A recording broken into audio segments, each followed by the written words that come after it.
Hi folks, welcome to Keep It Real. I'm your host Fred Cilbrith, and unfortunately David King could not make it today, so he will be with us next week. But we have a very special guest for you, James Murphy. James, welcome to the show. Hey, glad to be here. Thank you. Thanks for having me. Sorry I don't get to meet David, but... Yeah, well, you will, if he's here next week, folks. But tonight we're going to talk about various topics, but we're going to try to keep it to comedy. So, James, how long have you been doing comedy, and what got you started? Actually, I'm not... I'd say I started as a child. I was the class clown, which wasn't encouraged, but somebody's got to do it, It's a job. I took my job seriously. I was willing to go to detention, however long it took. What happened to this guy go to detention, folks? To get that. Didn't work. Didn't stop me. I went to Catholic school, too, with the nuns. They were allowed to hit you. They were encouraged to hit you. So, but really I started doing it in around 2000 by accident, actually. I saw Robert Klein at Gotham Comedy Club, so I went to the city to take a free class at Gotham City Improv. There's a big difference right there. So I ended up finding out about improv, and I went and took a class in improv, and then that is what I did. I did improv for a few years with a great group of people, and then I still had that thing about doing stand-up. They're totally different. One's a team thing, one's a solo thing. What do you like doing more? Now, stand-up, because it's great having the teamwork, the camaraderie, and actually, improv is kind of frightening because you don't have anything preconceived. You're going up nothing.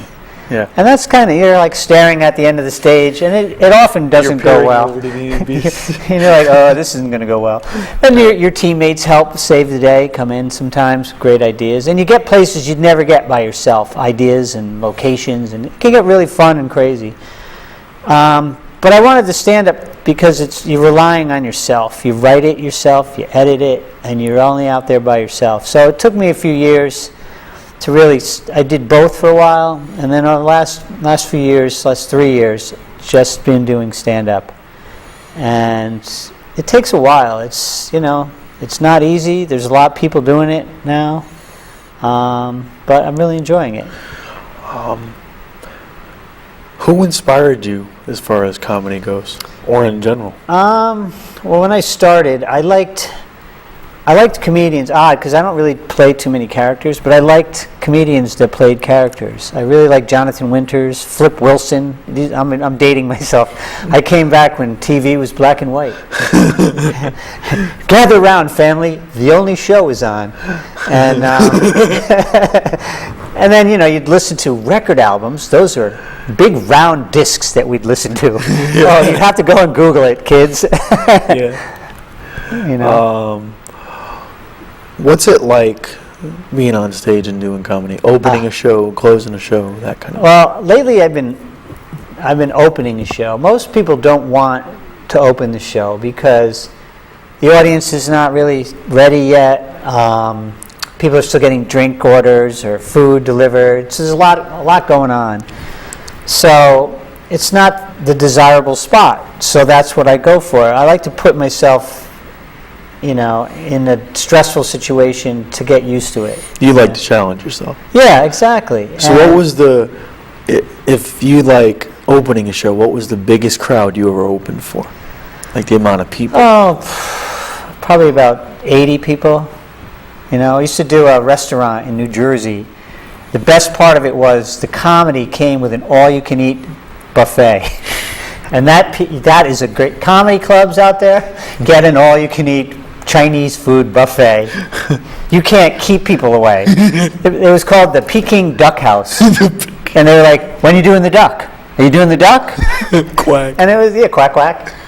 I think it was at the time, it was like 15 or 20 bucks, all you can eat, and a comedy show. And the drinks were extra. That's not a bad price. They made it back, right? It's now like knocked down. They put condos there, but it was a mission, And, you're fighting against chicken wings and, teriyaki sauce, but, I learned to like opening, like you said, like the challenge. And then closing, Closing is great because you're built up, like the host will say he'll say like, and now are you ready? The people are ready to go home at this point, pretty much. And they're like, are you ready for your last comic? So you're the hero. Because with you done, they can get out of there, And also the crowd's all warmed up, they're laughing. The only problem is if your material, if you watched everybody, you might like overlap. Like, oh, I was going to do that giraffe joke, and now that guy did it better than mine, So opening is a benefit. You can do anything. Nobody did your material, but you weigh it both ways. Usually, you open enough shows, they'll reward you with a closing. Have you ever opened with a joke that you sat back and you said, "That's phenomenal"? I'm proud of myself. I don't really think that highly of my comedy. I usually go, well, that worked okay. And it's a process, too, In the beginning, I went way too fast. I would be trying to get 7 or 8 minutes of material in 5 minutes. So I would fly through. So there was no reason to pause. No, I didn't leave time for the people to laugh.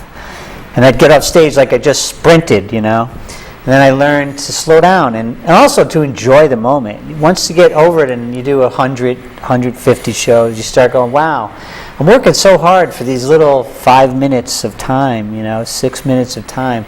I should really appreciate it. Even if you do well or you don't do well, you're working towards those little moments, so why not enjoy it? And the audience can see that. There's nothing worse than going up there and like, and then you see a lot of comics now with the phone. I can't stand that. At least memorize it or just have something to fall back on. Do you think with technology the way it is now, comedy's gotten more, not saturated, I'm not looking for that word, more like programmed?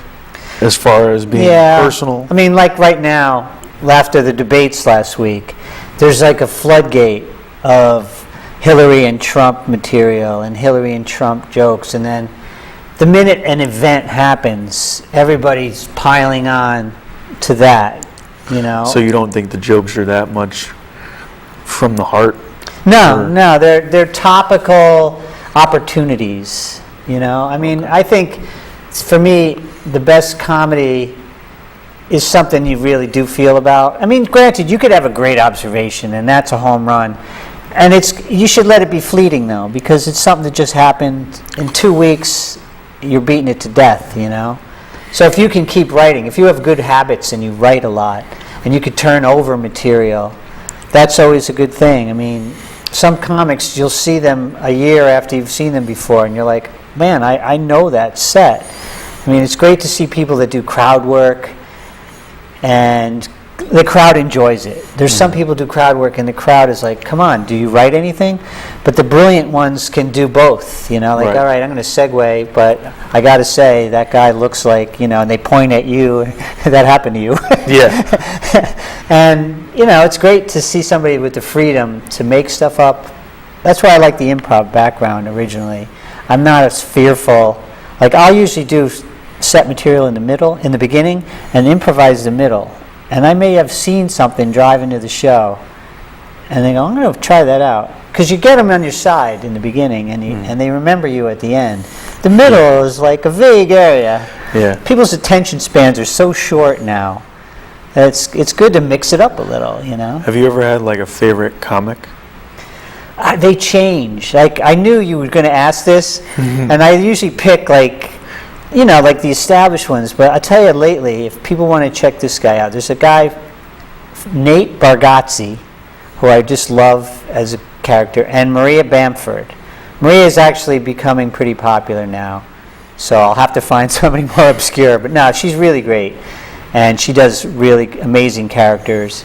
Nate, it's just he's a really down-home kind of guy.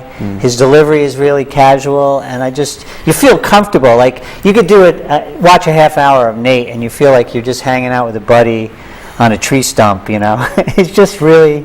So those right now, those are the two that I don't miss. If I'm clicking, like on satellite radio, I have comedy. I was like, oh, I want to hear this, and I listen closely. And Maria Bamford, I go to her website and I watch her stuff, Any ventriloquists as far as?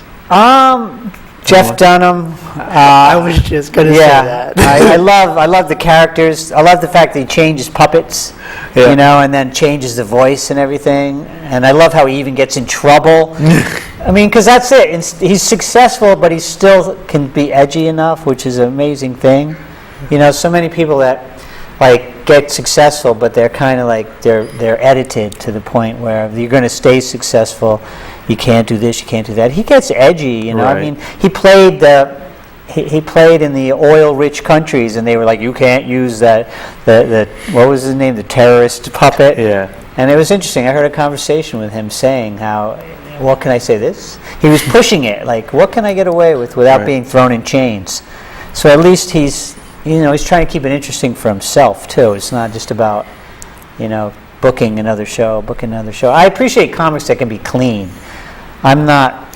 So you don't think comedy should have swears in it, or very, very? No, I do. cursing I just in certain there. people are really dirty, and certain people are clean. And obviously nowadays, the cleaner comics mostly get most of the shows because they're easier to book.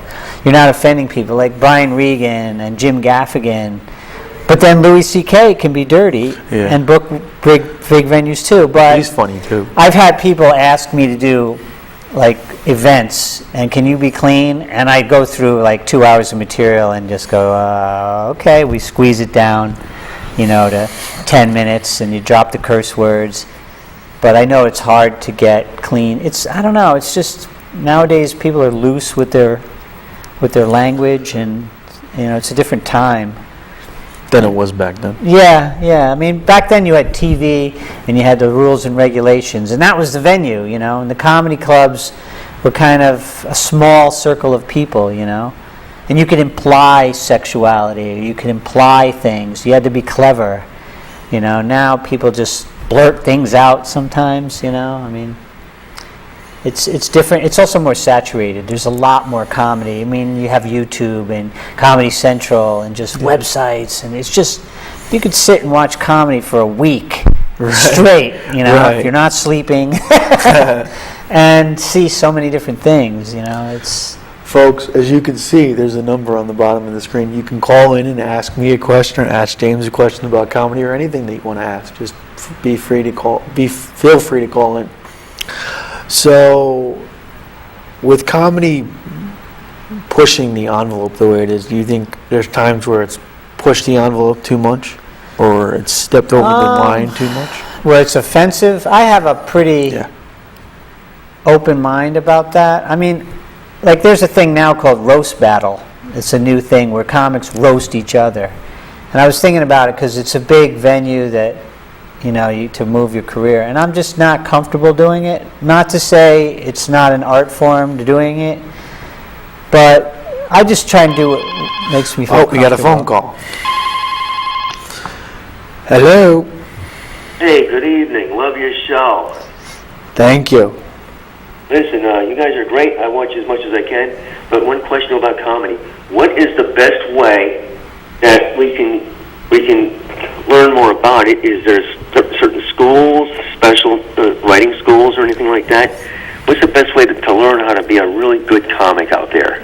Well, the best thing is really first define.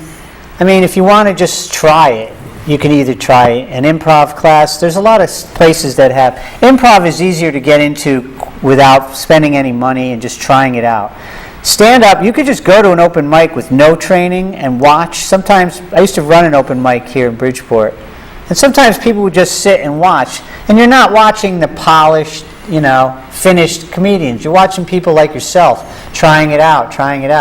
And then some days you just finally go, you know what? I think I'm going to try it out. And you may come up and just tell one humorous story from your life, and you get over the butterflies.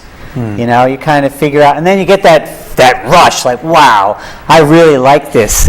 Or you go, oh my God, what was I thinking? Either or. And then you kind of fine-tune it. Like if you're willing to go to New York City, you could take classes in just about comedy writing, stand-up comedy, improv comedy, kind of like figure out which you like and which way you want to go.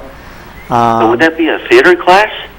No, more like there's the People's Improv Theater, the Magnet Theater, UCB, Upright Citizens Brigade. Those are all like improv and theater based.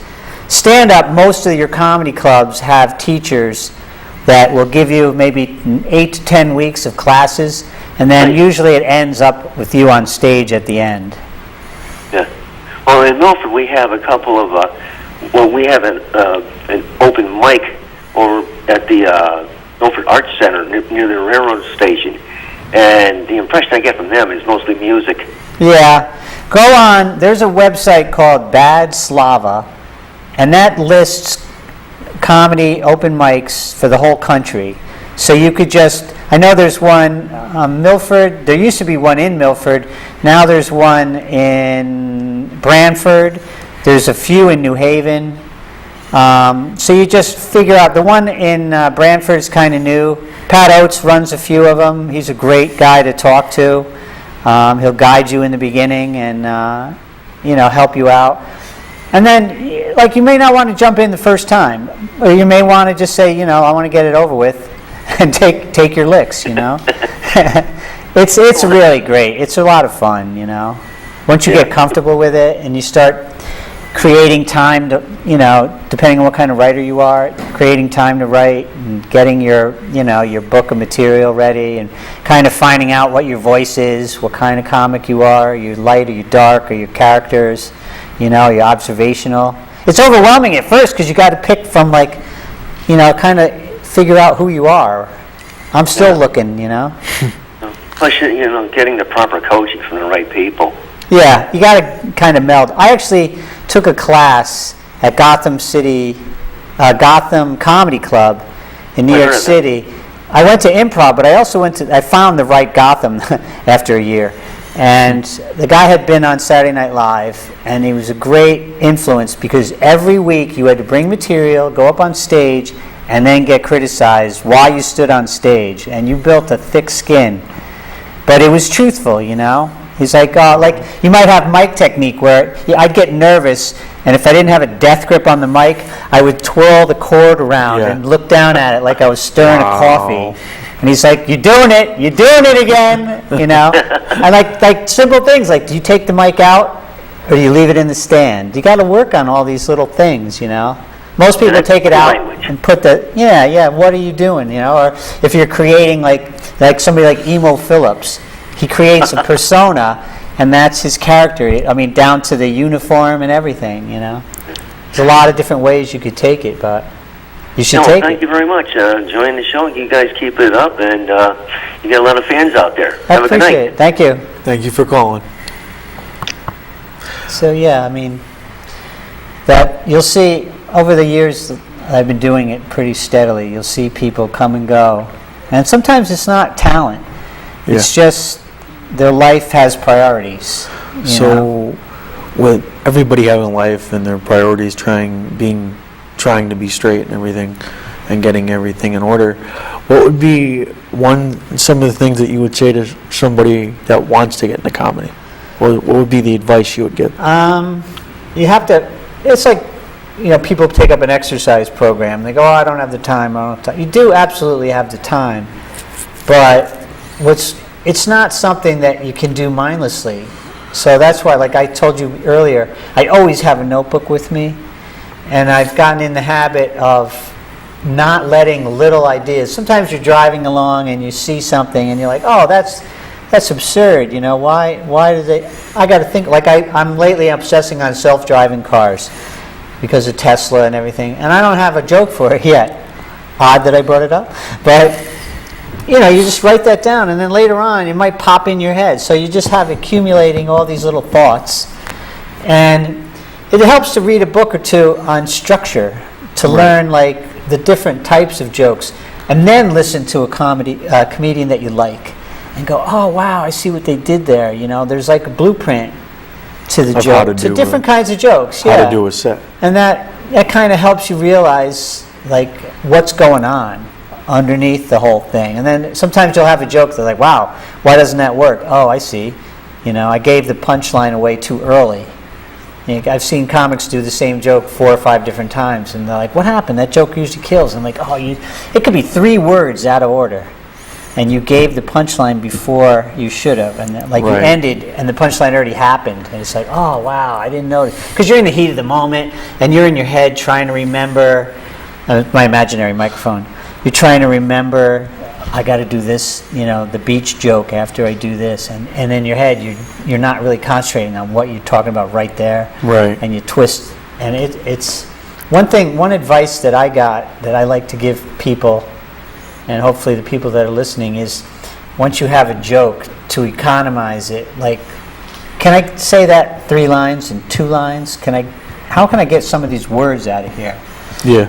And the density increases, and the more density you get, you might have 5 minutes with 5 laughs, and you work on it for a couple weeks, and you get 10 laughs in 5 minutes, because do you really need to say that? How can you say that quicker or easier, I mean, certain people do stories, and there's a flow to it, and that's a different kind of comedy, and you might be that kind of comic. But if you're doing setup and a punchline, and setup and a punchline, it's good to, do it economically. Well, since you were talking about like your structure of your comedy, of how you deliver everything, how do you structure? I is have it- index cards with bullet points. Like, I'll have the joke long form, and then I'll do that trick of like, wow, this is too long, And there's something called a callback, where you have a punchline or an idea from one joke, and if you can blend it into a second joke, it piggybacks, and they think you're brilliant. So I always try and find those. But what I like to do is have a joke that flows from one joke to the next. But then sometimes I don't like too many rules. So sometimes I'll just throw that out and go 180 degrees to the side, because the audience is like, I'm bored. They're seeing 10 comics.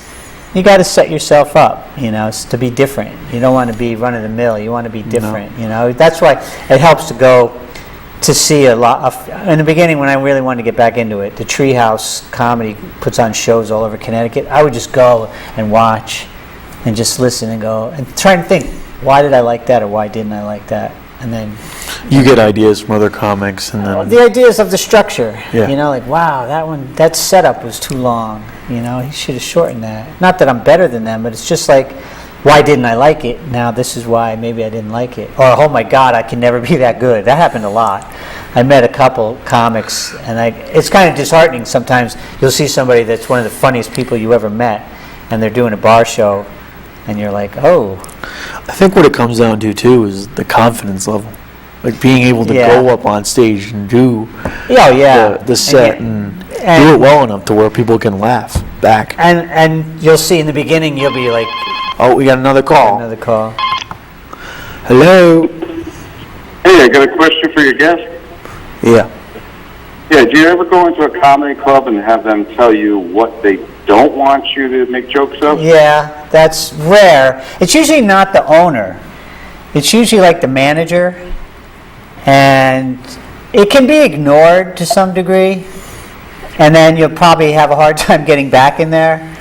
But I Yeah. remember it happening once at a New Year's Eve show, and they really wanted it cleaner.